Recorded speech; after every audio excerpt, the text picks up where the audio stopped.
जैसा कि हम जानते हैं कि गेहूं की खेती लगभग भारत के सभी राज्यों में होती है।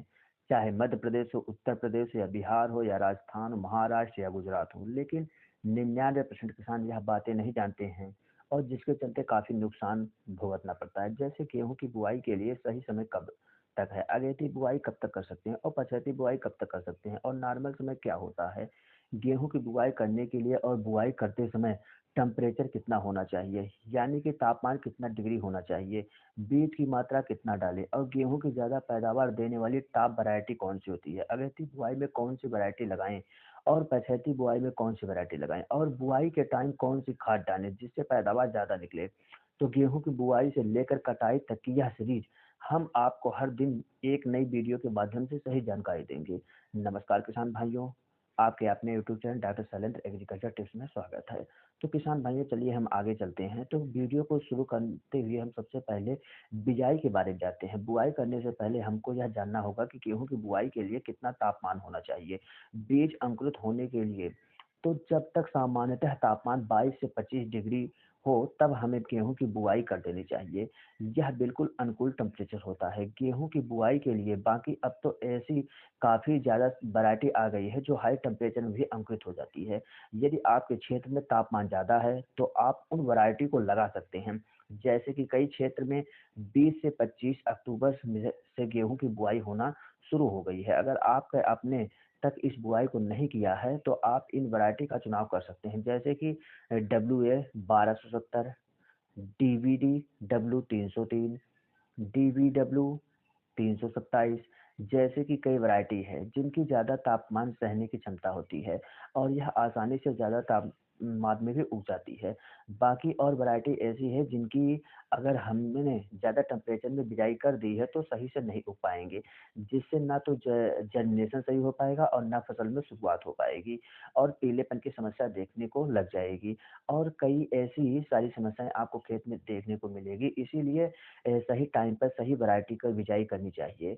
अपने क्षेत्र के अनुसार अगर आप इन वैरायटी पे डिटेल जानना चाहते हैं तो ऊपर दी गई आइकन बटन पर क्लिक करके आप यह वीडियो देख सकते हैं। हमने वैरायटी के ऊपर सेपरेट वीडियो बनाया है और अभी हमने जिन वैरायटी की बात की है आप उनकी बिजाई 5 से 10 नवंबर तक आराम से कर सकते हैं। अगर और अगर जैसे आप कोई भी अगैती किस्म की बुआई कर रहे हैं तो आप 10 नवंबर तक उसे कैसे भी करके कर दीजिए।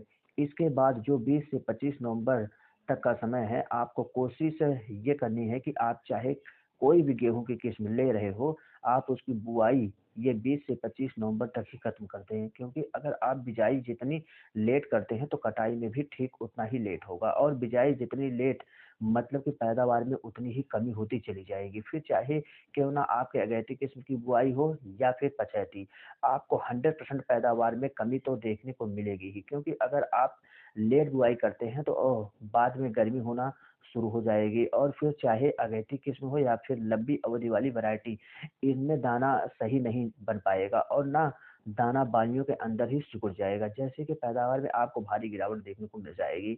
ये आप कोशिश करते हैं कि आपकी फसल की बुआई का सही समय पर ही हो, ताकि अंकुरित अ, होते समय पौधे को अनुकूल तापमान, खाद पानी और आसानी से मिल सके। अब बात करें बीज की मात्रा की, तो अगर आप अगैती बुआई कर रहे हैं तो आपको बीज की मात्रा 40 से 50 किलो प्रति एकड़ लेनी है। और वहीं अगर आप नवंबर के आखिरी तक गेहूं की बुआई कर रहे हैं तो आपको बीज दर 60 से 65 किलोग्राम प्रति एकड़ के हिसाब से लेना है। अब सबसे जरूरी बात करते हैं जिसका असर सीधे सीधे पैदावार को देखने को मिलती है, वहीं बुआई के समय कौन सी खाद डालें। तो बुआई करने से पहले आपको सबसे ज़रूरी काम यह करना है कि खेत की तैयारी आपको बहुत अच्छे से करनी होती है। जब आप खेत की तैयारी अच्छे से कर लेते हैं तो उसी के बाद आपको बुआई करनी होती है। बुआई करते समय आपको 1 एकड़ के हिसाब से 1 बैग डीएपी लेना है और डीएपी में मौजूद फास्फोरस सीधे गेहूं की जड़ों का विकास करने में मदद करता है और उन्हें मजबूत बनाता है। और इससे आप यह समझ सकते हैं कि गेहूं की जड़ी जितनी ज़्यादा मजबूत होगी, पौधा उतना ही ताकतवर बनेगा और गेहूं की फसल में शुरुआत से ही फास्फोरस देना बहुत ही ज़रूरी हो जाता है। उसके बाद सबसे ज़रूरी चीज़ आती है कि गेहूँ का अंकुरण हो जाता है। उसके बाद जो उनकी सफ़ेद जड़ें हैं, उनका जितना ज़्यादा विकास होगा, पौधे की वृद्धि उतनी तेज़ी से होगी और पौधा उतना ही मज़बूत बनेगा और इन्हीं सफ़ेद जड़ों के विकास की वजह से पौधा ज़मीन में दी गई खाद और पानी तेज़ी से अवशोषित कर पाएगा। तो यह सफ़ेद जड़ों के विकास के लिए सबसे ज़रूरी होता है कि टाइम पर ह्यूमिक एसिड तो बुआई करते समय 2 किलोग्राम प्रति एकड़ के हिसाब से ह्यूमिक एसिड का भी उपयोग करें। वहीं तीसरी और सबसे ज़रूरी चीज़ जो 90% किसान नहीं जानते हैं, अगर आपके खेत की मिट्टी क्षारीय है यानी कि पीएच 8 या 9 से भी ज़्यादा होता है और अगर आपके क्षेत्र में ज़्यादा तेज़ ठंड पड़ती है यानी कि पाला पड़ने की समस्या बहुत ही ज़्यादा देखने को मिलती है, तो आपको बुआई के टाइम पर 90% वाली सल्फर खाद को ज़रूर उपयोग में लेना चाहिए और अगर आपके क्षेत्र में पाला नहीं पड़ता है तो उतना ठंड भी नहीं होती है, तो इसके लिए आप उसका उपयोग ना भी करेंगे तब भी चल जाएगा। लेकिन अगर आपके क्षेत्र में बहुत तेज़ी से ठंडी पड़ रही है और पाला पड़ने की समस्या आती है, तो आप बुआई के समय सल्फर खाद का उपयोग करना बिल्कुल ना भूलें। तो किसान भाइयों, अगर आप बुआई के टाइम यह वीडियो में बताई गई खादों का उपयोग करते हैं, तो निश्चित आपको पैदावार में बढ़ोतरी मिलती है। धन्यवाद।